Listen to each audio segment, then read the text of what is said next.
여러분, 혹시 이런 생각 해보신 적 있으세요? 왜 어떤 회사는 그냥 좋은 회사로 남는데 어떤 회사는 시대를 뛰어넘어 위대한 기업이 되는 걸까요? 그저 그런 수준에 머무는 것과 정말 위대해지는 것, 그 차이는 대체 어디서 오는 걸까요? 오늘 짐 콜린스의 명저, 좋은 기업을 넘어 위대한 기업으로를 통해 그 비밀의 지도를 함께 펼쳐보려고 합니다. 이 책의 모든 것을 관통하는 정말 강렬한 한 문장입니다. 좋은 것은 위대한 것의 적이다. 이게 무슨 말이냐면요. 대부분의 기업이나 조직, 심지어 우리 개개인이 더 위대해지지 못하는 이유가 역설적이게도 이만하면 됐다는 그 좋음에 만족하기 때문이라는 겁니다. 정말 날카로운 지적이죠?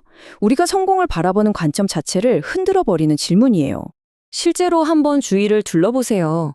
괜찮은 학교, 괜찮은 가게, 괜찮은 회사, 정말 많습니다. 그런데 그중에서 시장 전체를 압도하고 역사를 바꾸는 위대한 곳은 글쎄요, 정말 손에 꼽을 정도죠. 바로 이 질문, 아니 왜 위대한 도약은 이렇게나 드물까? 이 거대한 미스터리를 풀기 위해 짐 콜린스와 그의 연구팀이 나선 겁니다. 자, 그럼 그들은 이 어려운 암호를 어떻게 풀어냈을까요? 오늘 우리는 그들이 찾아낸 아주 명확한 로드맵을 따라가 볼 겁니다. 먼저 이 연구가 얼마나 대단했는지 그 과정부터 시작해서요. 사람, 생각, 행동, 그리고 이 모든 걸 하나로 묶어서 엄청난 힘을 만들어내는 그 놀라운 원리까지 하나씩 차근차근 따라가 보시죠.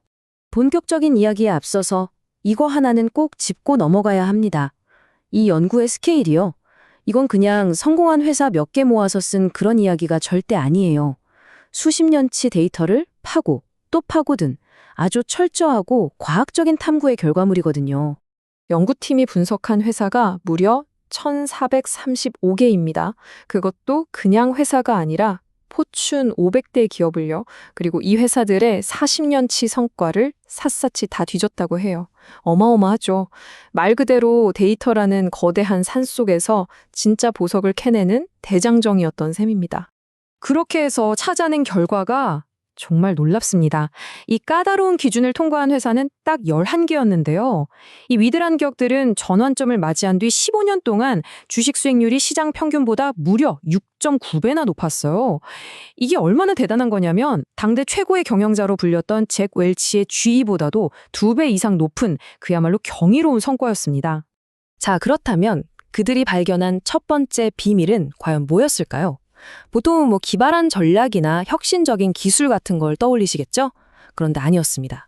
정말 놀랍게도 모든 것의 시작은 바로 사람이었습니다. 무엇을 할까가 아니라 누구와 함께 할까를 먼저 결정했다는 거죠. 위대한 기업으로 도약한 모든 회사에는 정말 단 한 군데의 예외도 없이 단계 5의 리더가 있었습니다. 이 사람들은 우리가 흔히 생각하는 카리스마 넘치는 영웅 타입이 아니었어요. 뭐랄까 화려한 록스타라기보다는 묵묵히 정원을 가꾸는 사람에 가까웠죠. 겉으로는 조용하고 겸손한데 회사의 성공을 위해서라면 그 누구보다 강철 같은 의지를 보여주는 아주 역설적인 사람들이었습니다.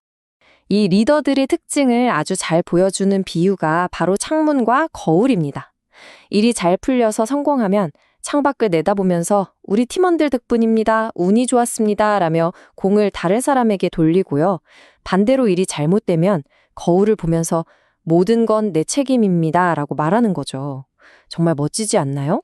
바로 이 지점에서 그 유명한 버스 비유가 등장합니다. 위대한 리더들은 버스를 어디로 몰고 갈지, 즉 목적지를 정하는 것보다 누구를 버스에 태울 것인가를 먼저 고민했다는 거예요. 왜냐하면 그들은 이런 확신이 있었거든요. 일단 최고의 사람들만 우리 버스에 타고 있다면 어디로 가야 할지는 우리가 함께 최고의 길을 찾아낼 수 있다고요. 자, 이제 버스에 올바른 사람들이 다 탔습니다. 그럼 다음 단계는 뭘까요? 이제는 바깥이 아니라 안으로 눈을 돌릴 차례입니다. 우리 앞에 놓인 냉혹한 현실을 똑바로 마주하고 그 복잡함 속에서 가장 중요한 본질을 꿰뚫어보는 규율 있는 생각의 단계로 들어서는 거죠. 이 개념을 설명하는 아주 유명한 이야기가 있습니다. 베트남 전쟁 때 8년이나 포로로 잡혀 있었던 제임스 스톡데일 제독의 이야기인데요. 그는 나는 반드시 살아서 나간다는 믿음을 단 한순간도 버리지 않았습니다. 하지만 동시에 오늘 당장 무슨 일이 생길지 모른다는 그 끔찍하고 냉혹한 현실도 외면하지 않았죠. 여기서 정말 중요한 교훈이 나옵니다. 포로 수용소에서 가장 먼저 죽어나간 사람들은 아이러니하게도 낙관주의자들이었다고 해요. 이번 크리스마스엔 나갈 거야 라고 믿었는데 크리스마스가 지나가 버리면 상심해서 무너져 내린 거죠. 반면에 스톡데일 첨언, 끝은 좋을 거라는 믿음과 지금 당장의 최악의 현실에 둘 다 끌어안았던 사람만이 살아남을 수 있었습니다. 위대한 기업들은 바로 이 스톡데일 패러독스를 조직의 중심에 두었습니다. 자, 냉혹한 현실을 직시했다면 그 다음은 뭘까요?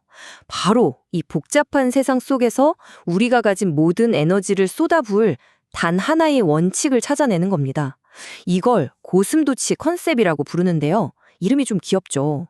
여우는 온갖 잔꾀를 부리지만 고슴도치는 몸을 웅크리는 단 하나의 필살기로 늘 여우를 이긴다는 그 우화에서 따온 말입니다. 그럼 이 고슴도치 컨셉은 어떻게 찾을 수 있을까요? 바로 이 세 개의 원이 겹치는 지점을 찾는 겁니다. 첫째, 우리가 그냥 잘하는 게 아니라 냉정하게 봤을 때 진짜 세계 최고가 될 수 있는 게 뭔가?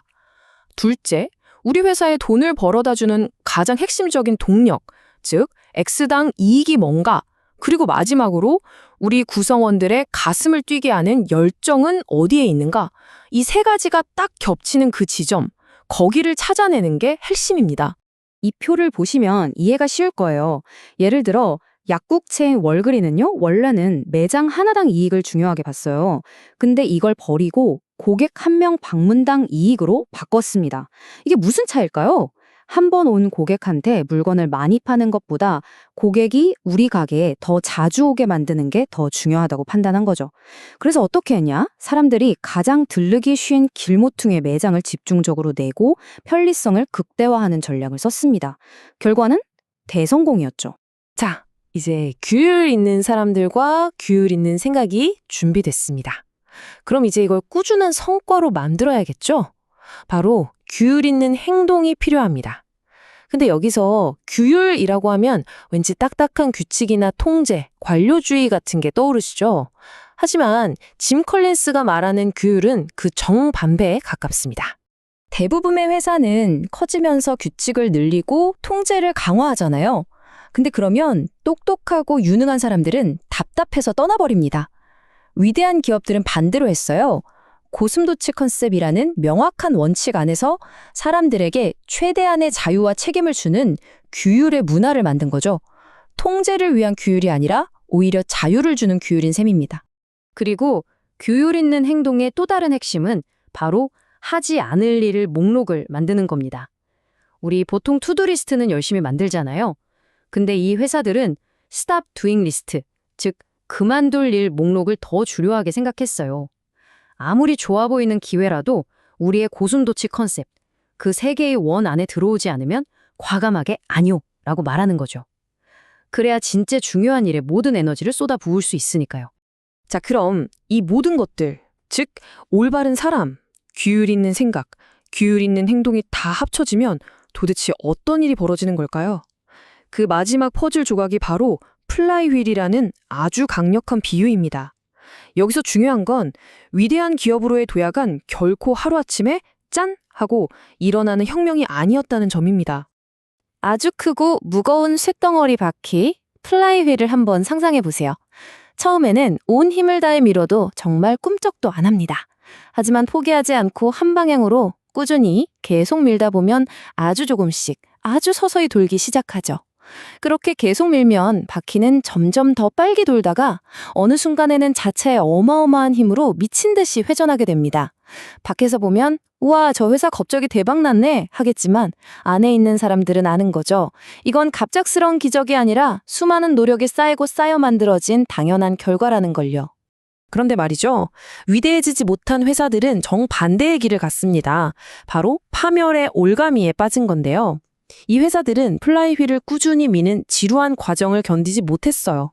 그래서 한 방에 모든 걸 바꾸려고 새로운 리더를 내려오고 화려하게 회사를 인수하고 극적인 비전 선포식 같은 걸 열었죠. 근데 결과가 바로 안 나오면 또 방향을 180도 확 틀어버립니다. 이건 힘들게 돌리기 시작한 플라이휠을 갑자기 멈추고 반대 방향으로 돌리려는 것과 똑같아요. 결국 모든 추진력을 잃고 혼란에 빠지게 되는 거죠. 자, 오늘 긴 이야기의 최종 결론입니다. 우리가 얻을 수 있는 단 하나의 가장 중요한 메시지는 바로 이것입니다. 위대함은 운 좋게 좋음 산업에 있었기 때문도 어떤 천재 한 명 덕분도 아니었다는 것. 위대함은 환경의 문제가 아니라 이런 규율 있는 원칙들을 꾸준히 지켜나가기로 한 의식적인 선택의 결과였다는 겁니다. 이 강력한 원칙들은 비단 큰 회사에만 적용되는 게 아닙니다. 우리 각자의 삶, 그리고 커리어에도 그대로 적용해 볼 수 있거든요. 오늘 이야기를 마무리하면서 여러분 자신에게 이 질문을 한번 던져보시면 어떨까요? 내가 세상 최고가 될 수 있고 내 가슴을 뛰게 하는 열정이 있으며 나에게 경제적인 가치까지 가져다주는 그 교차점, 나만의 고슴도치 컨셉은 과연 무엇일까? 그 답을 찾는 여정이야말로 여러분 각자를 위대함으로 이끌어줄 겁니다.